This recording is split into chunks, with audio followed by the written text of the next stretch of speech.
Hi there. I want to explain to you how willpower works and how people take decisions, form habits in life, and how people actually drive their lives in a certain direction. So the soul of man is created into three parts. The soul of man is created into the mind, the will, and the emotions. The mind, the will, and the emotions. Now, I'm going to tell you a story with this analogy. Now, these are three of the compartments. This one, pink, stands for the emotions. This is the will, and this is the mind. Now, pink for emotions because, you know, your emotions are always happy, always hippie. So we'll take pink for the emotions, and then yellow for the will, and then the mind is more stable. So we use a solid color like blue. Now, check this out. This man is a dummy. He goes in the direction of either of these two. Whichever is dominant, he goes in their direction. So guess what? If the emotions are dominant, guess what happens? He goes in the direction of your emotions. If the emotions is the one that is most dominant, it will just go in that direction. So for example, somebody has to choose between buying a Ferragamo dress or paying for the school fee. Person feelings override their thinking. They will buy the Ferragamo dress even when they know that savings is for their school fees.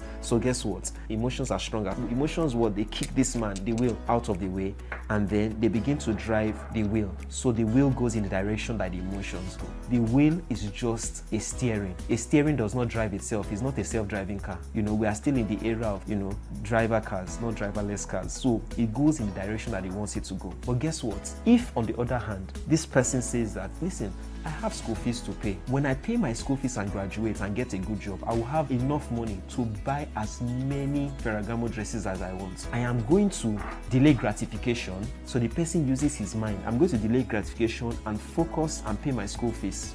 Guess what? This man, the mind, the will kick this one out of the way, and then it will drive the willpower. So you see that this person's will now is no longer a slave to his feelings. It's now a slave to the mind. So your will is always a slave, but sometimes it's a slave to your feelings, sometimes it's a slave to your thinking or your mind. So you need to ask yourself, if your willpower is a slave to your emotions, you will end up obeying your feelings.